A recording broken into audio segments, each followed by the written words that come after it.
আর বলে আল্লাহর নবীর প্রিয় সাহাবী আবু বকর, আপনি বললে আমার নবী শুনবে। ও আবু বকর, আপনি একটু আমার নবীরে বলেন আমারে যেন যুদ্ধের ময়দানে নিয়ে যায়। এই কথা যখন নাকি রাফি ইবনে খাদিজ বলতেছিল, এমন সময় মায়ার নবী আমার রাফির সামনে হাজির। ওরে রাফি একটা লাফ দিয়ে আমার নবীর পা দুইটা জড়া ধরছে রে ভাই। ওরে রাফি পা দুইটা এমন ভাবে জড়াইয়া ধরছে, আর দুই চোখের পানি চাইরা দিয়া রাফি চিল্লায় আর কান্দে আর বলে, ও মায়ার নবী আমার, আমি আমার মায়ের কাছ থেকে বাবার কাছ থেকে আমি বিদায় নিয়ে আসছি করে নবী। ও নবী, আমার যুদ্ধের ময়দানে না, আজকে যদি আপনি আমার যুদ্ধের ময়দানে না নেন, ও মায়ার নবী আমার, আজকে আমি আর বাড়ি ফিরে যাব না। রাফির কান্না দেইখা মায়ার নবী আমার আর সহ্য করতে পারে নাই। রাফির হাতে নবী আমার একটা তলোয়ার দিয়া, ওরে রাফির নবী আমার গোড়ার উপরে উঠাইয়া হাতের ভিতরে তলোয়ার দিয়া বলে, রাফি রে, এই তলোয়ার নে, তলোয়ার নিয়ে যা যুদ্ধের ময়দানে নাই বাজা। ওরে রাফি যখন নাকি তলোয়ার নিয়ে যুদ্ধের ময়দানে নামলো, মনে হয় যেন রাফির তরবারির ভিতরে আগুন লাগা গেছে। আল্লাহু আকবার। ওরে রাফি তলোয়ার নিয়ে ময়দানের ভিতরে নাইমা এক একটা কাফিরের গর্দান আলাদা কইরা দিতেছে। আল্লাহু আকবার। কাফেরের এই দৃশ্যগুলি দেখার পরে কাফের দৌড়াইয়া যাইয়া ওরে পিছন দিক থেকে রাফির বাম ডানার ভিতরে তরবারি দিয়ে আঘাত করছে। ওরে রাফির হাতটা কাইটা সামান্য চামড়ার সাথে ঝুইলা আছে। রাফির হাত দিয়া টপ টপ করিয়া রক্তগুলো পড়ে। ওরে হাতটা সামনে বাড়ি খায়, আবার পিছনে বাড়ি খায়। এরপরে রাফি যুদ্ধ বন্ধ করে নাই।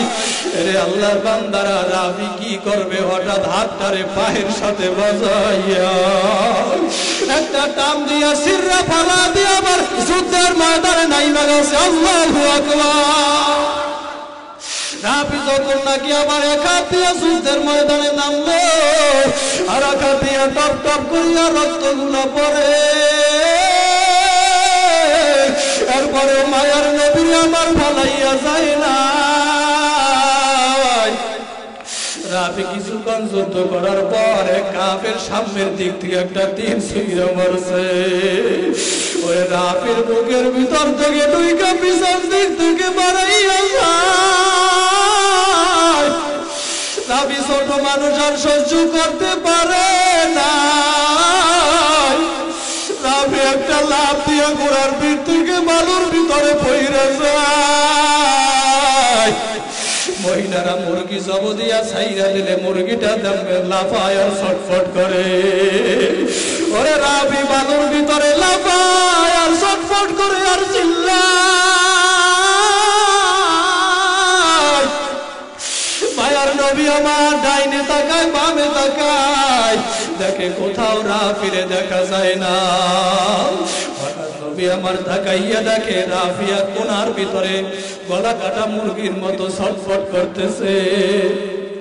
ওরে মায়ার নবী আমার দৌড়াইয়া যাইয়া রাফিরে কোলের ভিতরে পরে ছড়াইয়া ধরছে।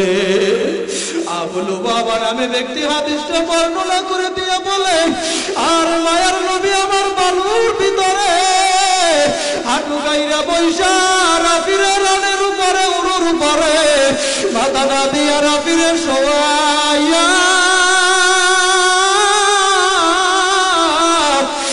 আরে রাফিরে বলে, রাফি তোরে না বলছিলাম যুদ্ধের ময়দানে আসা লাগবে না,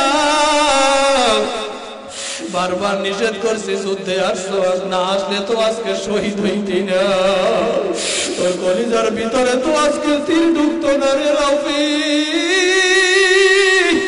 ওরে রাফি ছোট মানুষ জবাব দেয় শোনেন রাফি ইবনে খাদিজ ডাক দিয়া কয় ও মায়ার নবী আমার আজকে যদি আমি এই যুদ্ধের ময়দানে না আসতাম আর যদি আমি শহীদ না হইতাম আমার বুকের ভিতরে গুলি না ঢুকতো বুকের ভিতরে যদি তীর না ঢুকতো ও মায়ার নবী আমার আপনি তো আমার কোলে শোয়াইয়া এইভাবে কোলে শোয়াইয়া আমার আদর করতেন না গো নবী আমার আমি তো আপনার দামি কোলে উঠতে পারতাম না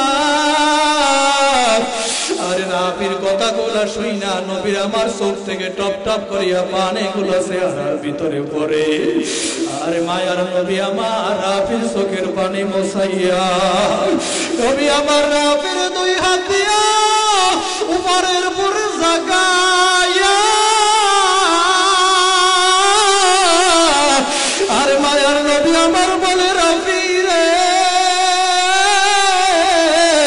কিয়ামতের ময়দানে আমি নবী কোন শহীদের ব্যাপারে সাক্ষী দিব না ও রাফি ধরে নিয়ে আমি আল্লাহর কাছে দাঁড়াইয়া যাব আল্লাহর কাছে দাঁড়াইয়া বলবো আল্লাহ